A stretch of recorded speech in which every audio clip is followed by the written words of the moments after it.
दारूच्या दुकानाचे परवाने वाढवणं गंभीर आहे असं संजय राऊत यांनी म्हटलं। महसूल वाढीचा मुद्दा यावर संजय राऊतांनी सरकारवर या मुद्द्यावरून निशाणा साधलाय।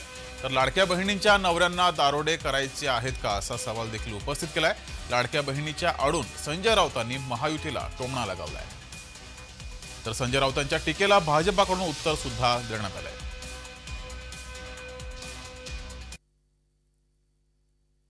म्हणजे निवडणुकीच्या आधी कोणते निकष न लावता तुम्ही पैसे वाटलेत मतांसाठी, आणि आता निवडणुका जिंकल्यावर तुम्ही निकष लावताय।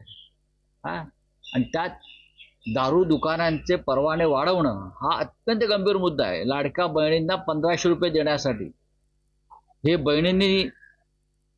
बहिणींनी आपल्या घरामध्ये कोणतं विष आपण आणतो 1500 रुपयात, याचं आता चिंतन केलं पाहिजे।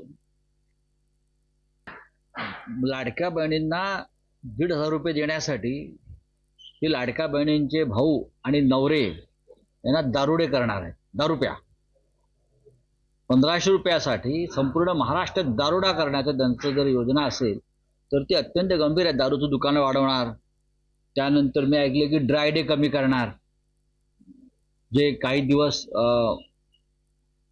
हॉटेलमधून रेस्टॉरंटमधून दारू विक्रीवरती बंदी असते। संजय राऊत यांना खरं हा प्रश्न विचारण्याची मॉरल ऑथॉरिटीज काय आहे की ज्यांनी त्यांच्या सरकारच्या काळामध्ये किराणा मालाच्या दुकानावर सुद्धा आम्ही दारू विकू हा निर्णय घेतला आहे। किराणा मालाच्या दुकानावर सुद्धा पूर्वीच्या काळी लहानपणी आमच्याकडे घासलेटच्या त्या टाकीला पायी बसायच्या आणि तोटी असायची, तशी दारू विकावी असे संजय राऊत यांचा त्यांच्या सरकारमधला निर्णय आहे। ते आम्हाला काय प्रश्न विचारणार?